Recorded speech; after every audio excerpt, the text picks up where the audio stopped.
I'll sit closer. How's that?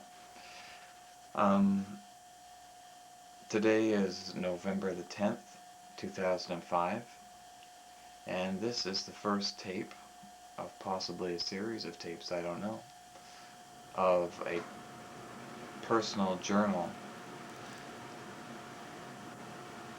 to, I guess, document some things that are going on in my life right now. I created some handwritten journals that look like this kind of thing. Little binder, 3-ring binder. This is my sixth one. I started writing them quite a while ago. Back in 1995. But I haven't been consistent with them, and I wanted to try something new. Maybe something new would help to... I don't even know who's going to watch these. Maybe my kids will watch these someday, or my grandkids, or I don't know. Maybe I'll watch them and learn. You know, a lot of the things I'll probably say and will change over time. Opinions that I have about things. My hairline will probably get higher and higher. I seem to be losing a lot of hair. I'm 33 years old now. It's 2005, November 10th. I'm living in Grand Barrachois right now in a little house on 33 Severn Road. We've been living here for about 5 years now. And when I say we, I'm talking about me, my wife Ev, and our 3 kids, Zach, Brooke, and Justus. Zach is 7 years old right now. Brooke is 5. She's about to turn 6 in a few more weeks on the 28th of November. And Justus is 3.5.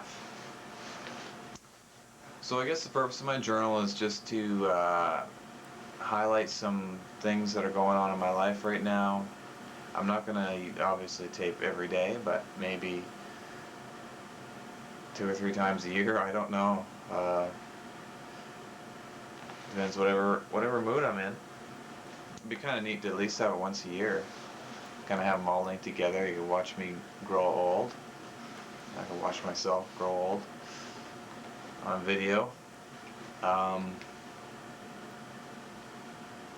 So what do I want to say? I want to talk about, well, let's just talk about facts first. How about my work life? I work for Glenwood Kitchens in Shediac right now. I started there about 3 months ago in August. I'm a drafts person. I draft drawings of kitchens for the shop so that they can build them. And the drawings I draw are based on drawings that various kitchen dealers will send us, and I have to mark them up and translate them into something that everyone will understand in the plant, so that they're not getting 100 different types of drawings, but they always have one consistent style of drawing and things are always in the same place, and so that there's no mistakes. I find it's fun. I like sitting at the computer and drawing. I've always liked to draw, so it's neat to figure out how these things go together. And I also get a discount. I haven't bought a kitchen yet, but I get 50% discount, and my family does too, which is nice. I get paid $14 an hour, and that translates into about $850 every 2 weeks take home. Needless to say, this is not a great amount because of debts that we've incurred. So I was going to say it's not a great pay, but it would be a good pay if I didn't have a $600 loan payment every month. So $600 a month in a loan payment takes quite a chunk out of $1,700. And then you've got car insurance and groceries and mortgage payment and electrical bill and heating bill and telephone bill. Needless to say, we're going through a pretty rough time right now. Financially, I have another 3.5 years to pay on the student loan, and come February of this year, I'll have to start paying back a student loan that I took out to go to the Brunswick Community College that I just graduated from in June. It was a 2-year course in civil engineering. I took the architectural option. It enabled me to get this job that I have, but I took out two $6,500 loans, and so I owe $1,300. Come January, I gotta start making payments on that. So Ev has taken on a part-time job now. She was working as a waitress. Now she's working at the Irving for $7 an hour as a cashier. She does that for 20 to 30 hours a week. Gives us about 180 extra dollars a week. We seem to be surviving. God's taking care of us. We still have food, and we're still alive, and it's hard juggling, and sometimes we're hungry. We don't always have a good pick of things to eat, and I'm hoping that doesn't have to go on for another 3.5 years. Let's see, things that, we're on this financial kick. I'll go on my kick about this house. This house we bought for about $54,000. I think we owe maybe $46,000 on the mortgage. It's about 900 square feet. All 3 kids are in one room that's 8 by 8 with a slanted ceiling. It's cozy. It's not so bad now, but the kids are getting older and more mature. We do have a girl in between 2 boys in there. She's on the bottom bunk. I built them some bunk beds. Justus is on a separate bed on the other side of the room. Zach's on the top bunk. Playroom is small.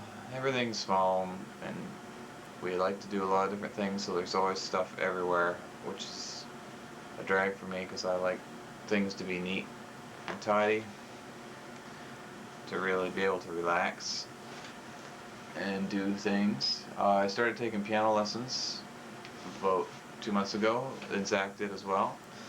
He started, I started. I had taken some music before, of course, but never really took piano lessons consistently.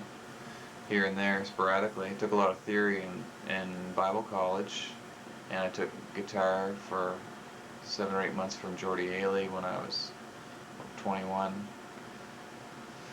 years old. So I'll play a little bit of keyboard for you. We don't have a piano yet. We'd like to have a piano, but we have to practice on this little keyboard that I've had since I was a kid. And it's got small keys, and it's quite frustrating to play. I have a bump on my head, like my dad has bumps on his head. It's a small one. I don't know if you can see it. It's right there. Anyway, what else is going on?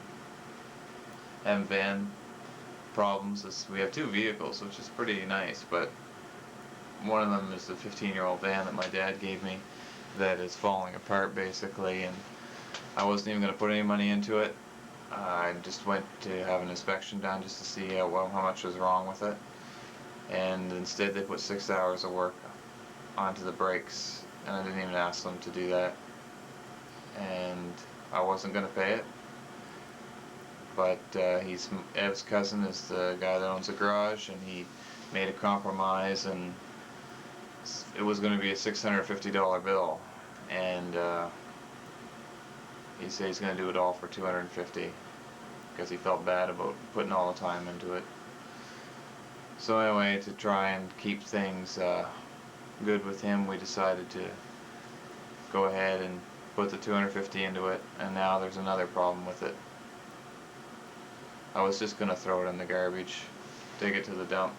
I didn't want to spend another $100 on it, let alone $250, especially right now. This big noise in the background is our furnace. We just got that installed on Tuesday. I bought it secondhand from a guy in Moncton. It's a propane furnace. It's powerful. That's why you can hear it. You gotta watch out. The kids walk over the register, it blows them right up against the ceiling.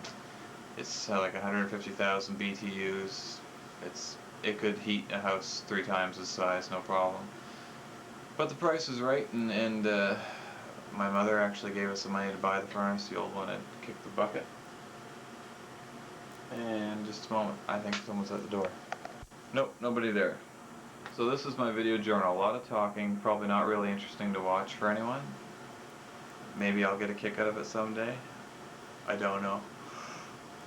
It's about 10 o'clock. Ev works till 11. She'll be home soon. I just wrote a big spiel about the kids in my journal. Just find my journal dated November 10th, 2005.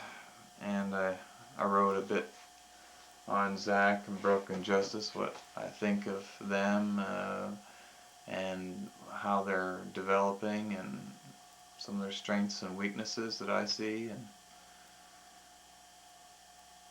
I could get into problems that I'm having right now. Maybe they won't be problems when I look at this again a year from now. One thing that's happened this past week that I'm quite happy about is I'm starting to get a taste for something that's been missing in my life for quite a while, and that's a sacrificed life, a living sacrifice unto God. What am I trying to say? Dedication to God, basically. In 1995, I made a dedication to God and documented it in the front of my Bible. Wanted to surrender everything to Him, and I did at that time, but it seems like over time I've taken things back and maybe stopped trusting Him with the details, and that He knew best. But I started looking at this video course that we had in the house here called Personal Holiness in Times of Temptation. And it's helped me to remember that God is in control of every circumstance in my life. That every temptation that comes in my way, He's provided a way for me to bear it. And every temptation is common. Nothing has tempted me except that which is common to man. And Satan can't do anything to me beyond what God allows him to do. So God is orchestrating everything in my life to conform me and to make the best possible person He can from me. He wants the best for me. He's a good God. And it was exciting to me this week to remember some of those things, and I feel like I'm opening up to Him again and letting go of things I've been holding on to, and trusting Him again. Very thankful for that. My voice is getting tired. I'm tired of writing my journal now. I'm getting tired of talking. So anyway, that's what's recent new, I guess, in the spiritual end of things. Although I'm also helping volunteer with the youth as a leader at Hillside Baptist Church, where we're going to fellowship right now. I work with the junior youth, which is grades 6, 7, and 8.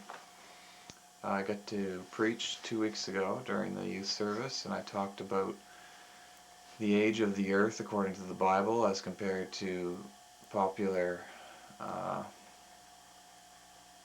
theories around evolution that the kids are always being faced with in their library books and school books. So I just tried to get them to consider that, hey, maybe you don't need to believe these things, but we can trust God's Word for all matters of science as well.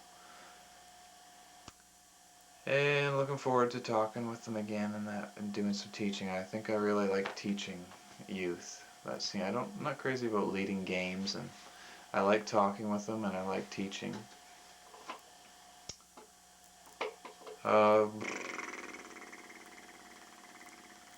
Brooke's taking dance lessons right now. We just had that tonight. It's hip-hop jazz dance. She likes to wiggle, so we put her in dance, and now she's wiggling to the music. Justus is home with Mom for the days. He's a very active guy. Oh, I'm tired. I'm late. Alright, I'm gonna stop talking. But I think that's a good summary of the update. Ev and I kind of miss each other a bit because she goes to work at 5, I get home at 4:30. So it's high and by, and at night she gets home at 11:30, which is when I'm in bed. So it's like hi bye and then good night. So that's 4 days out of the week. I like that. Not fun.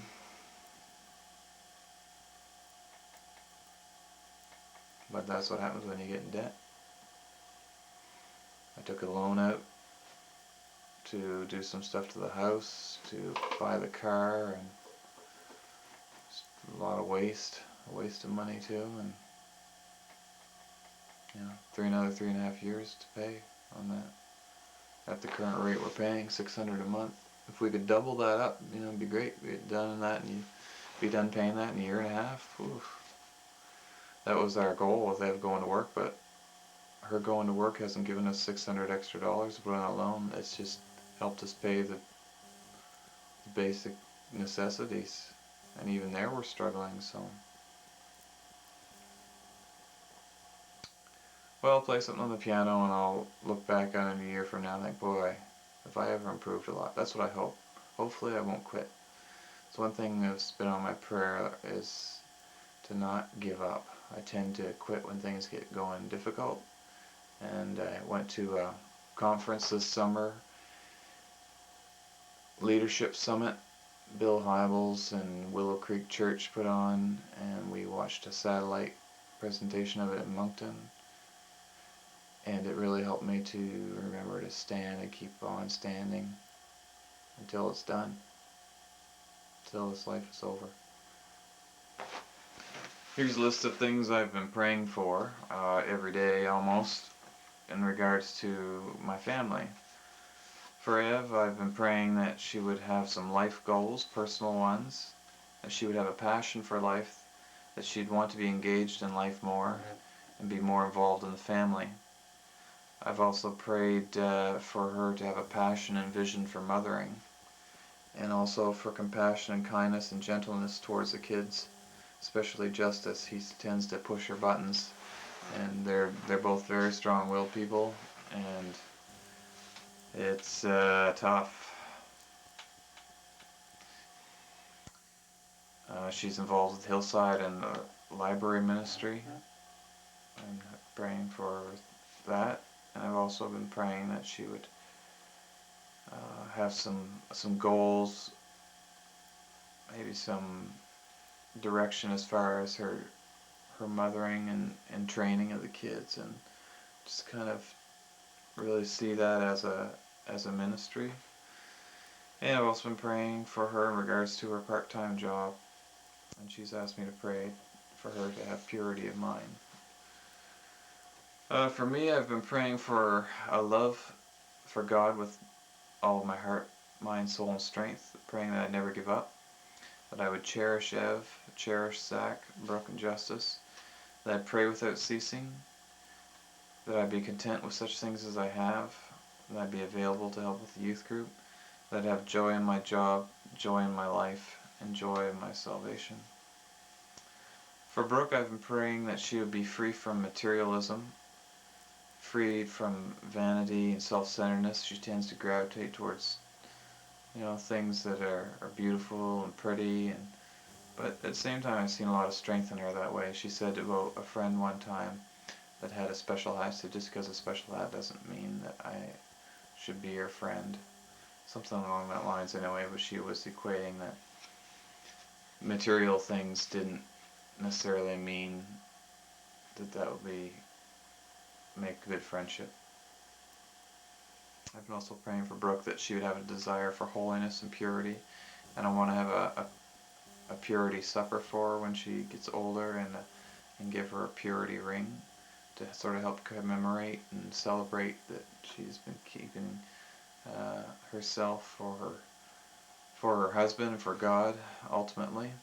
I don't know if she'll get married or not, but should she have the gift of singleness, which does happen. At the same time, I want her to be pure for God.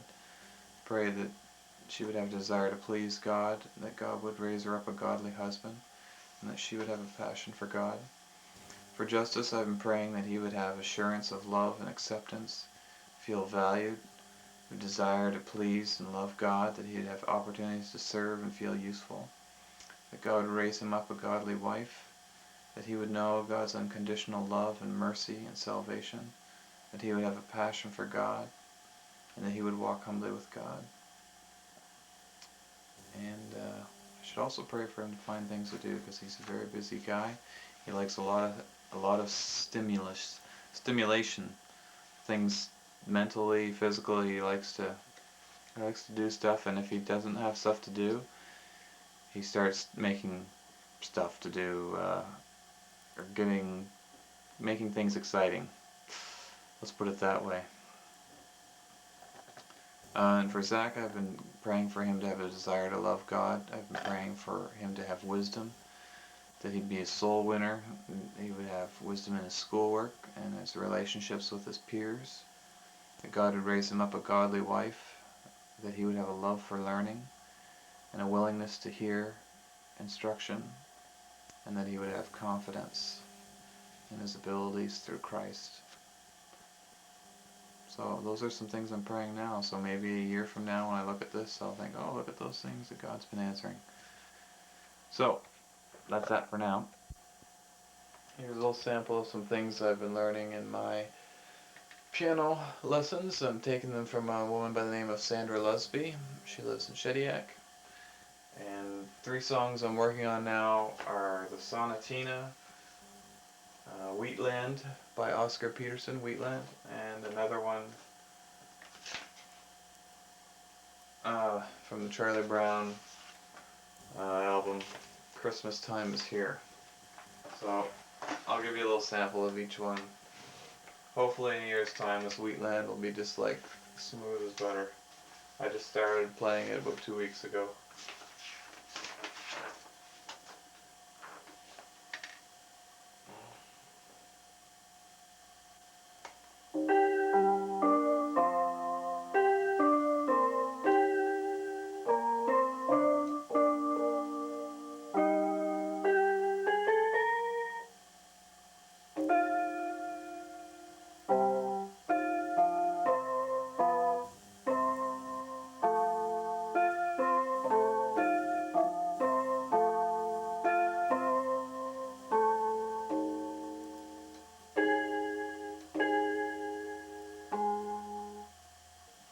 Anyway, that's where I'm at right now.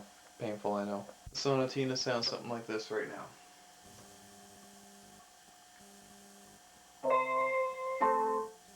Oof.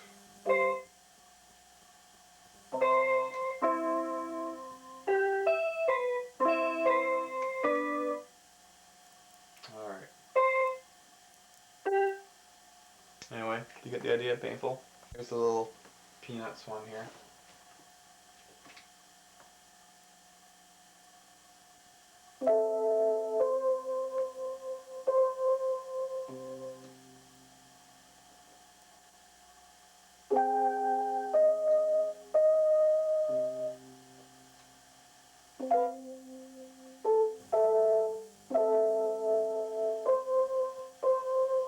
Anyway, something like that. So hopefully a year from now, no problem, I'll be sight reading that like it was simple.